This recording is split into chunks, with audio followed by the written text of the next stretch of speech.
Este vídeo é destinado à disciplina de Direito Processual Penal do quarto período do curso de Direito da Faculdade FAMIG, no qual será analisada a obra Le Miserie del Processo Penale, do jurista italiano Francesco Carnelucci, um dos mais eminentes advogados de sua época e um dos fundadores do Código de Processo Civil italiano. O livro, As Misérias do Processo Penal, na tradução, retrata um escritor que fala de alguns aspectos processualistas, como, por exemplo, a toga, o preso, o advogado, o juiz e as partes, a parcialidade ou não do defensor, as provas criminológicas e fatídicas, a sentença, o futuro do direito processual penal, dentre outros aspectos de extrema relevância para o direito penal e o respectivo direito processual penal. No início, o autor aborda a questão do uso da toga, que desde a infância seu uso causou fascínio em seu imaginário. Segundo o autor, ela assegura que o juiz, para ser diferenciado do promotor, do advogado de defesa, do defensor e demais serventuários do Poder Judiciário, deve estar previamente togado, traje este que lhe confere um simbolismo de autoridade, fazendo jus a algumas premissas processuais quanto ao aspecto do réu. A toga está muito relacionada com a tradição e a solenidade, devido à importância das circunstâncias em que são utilizadas, assim como também é solene o uso da toga por sacerdotes religiosos. A toga chegou a ser comparada com a farda militar, uniformes que utilizam divisas, palavra esta que remete a dividir, distinguir.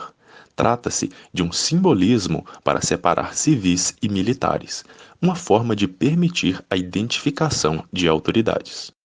Nas próprias palavras de Carnelucci, a toga, verdadeiramente como a veste militar, desune e une, separa os magistrados e advogados dos delinquentes, para uni-los entre si. Esta união, observamos bem, tem altíssimo valor. Quanto à abordagem do preso, ele faz um alerta a respeito do preso. Segundo o autor, o preso estava ali sozinho, pequeno, perdido. A partir dessa assertiva, é preciso firmar entendimento, em sua obra, de que o criminoso não deve ser tratado como animal selvagem, nem mesmo como autoridade. Deve ser tratado como o ser humano que é, nada mais, nada menos, que não se pode fazer uma nítida distinção entre o homem bom e o homem mau. Falando sobre o modo de comportamento do advogado de defesa, o qual deveria entender que é o único amigo do preso ao ser previamente encarcerado, que a própria palavra advogado, que vem de advocatus, chamado de socorrer, faz comparação com a profissão da medicina, onde o médico também é chamado a socorrer os necessitados. Para o autor, o preso é essencialmente um necessitado. A escala dos necessitadas foi traçada no Sermão de Cristo, ao qual tive ocasião de acionar, referido no capítulo 25 de Mateus. Famintos, sedentos, despidos, vagabundos, doentes, presos. Uma escala que conduz ao meio animal, da essencial necessidade física à necessidade essencialmente espiritual.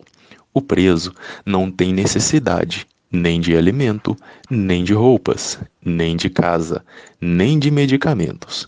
O único remédio para ele é a amizade. As pessoas não sabem, tampouco os juristas, que aquilo que se pede ao advogado é a esmola da amizade, antes de qualquer outra coisa. O autor ainda acrescenta que as causas civis, sobretudo as penais, nada mais são do que inimizades, e que o conceito da aliança é a raiz da advocacia.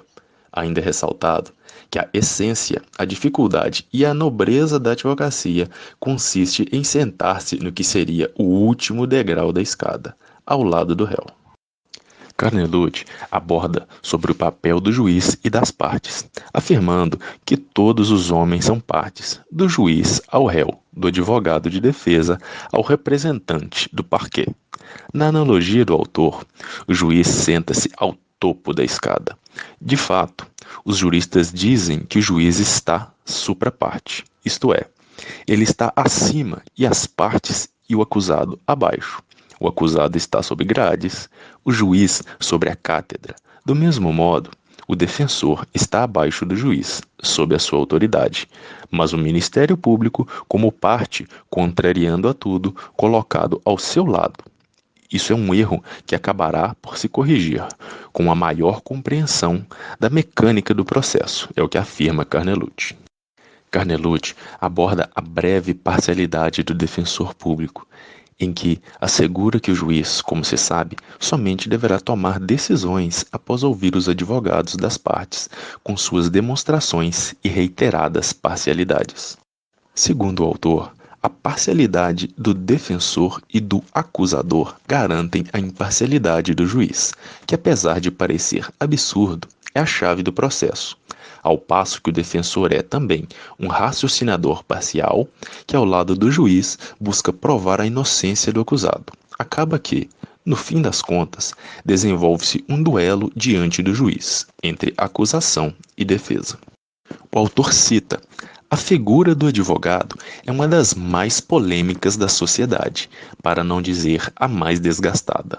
Nunca, nem nos momentos mais convulsionados da história, a supressão das profissões do médico ou do engenheiro chegou a ser proposta, mas a do advogado sim, e concretizou-se em alguns países, se bem que restabelecida rápida e imediatamente a seguir.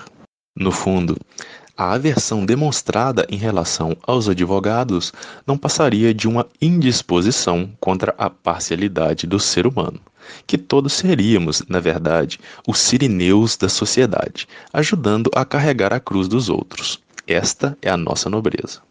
A respeito das provas, aqui fala-se que a tarefa do processo penal é saber se o acusado é inocente ou culpado, que os fatos são como caminhos ou histórias e as provas são meios de retroceder nesse caminho.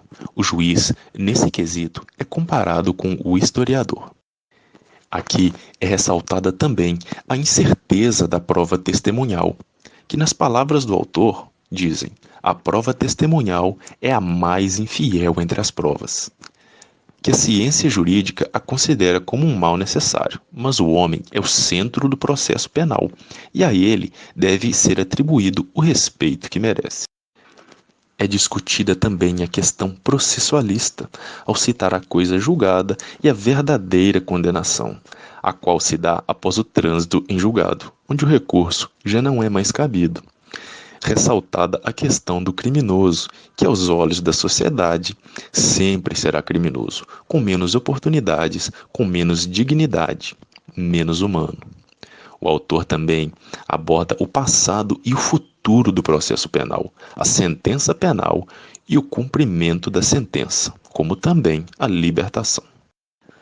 Finda a leitura da obra, a conclusão do grupo a respeito do livro de Carnelucci nos permite mostrar uma visão humana do direito processual penal, pois, de certa forma, o processo extrapolará os limites dos autos, adentrando ao cotidiano da parte. A obra também permite mostrar que deve haver compaixão e clemência no processo penal, para que não haja miséria no processo penal. Este vídeo é destinado à disciplina de Direito Processual Penal do quarto período do curso de Direito da Faculdade FAMIG, no qual será analisada a obra Le Misere del Processo.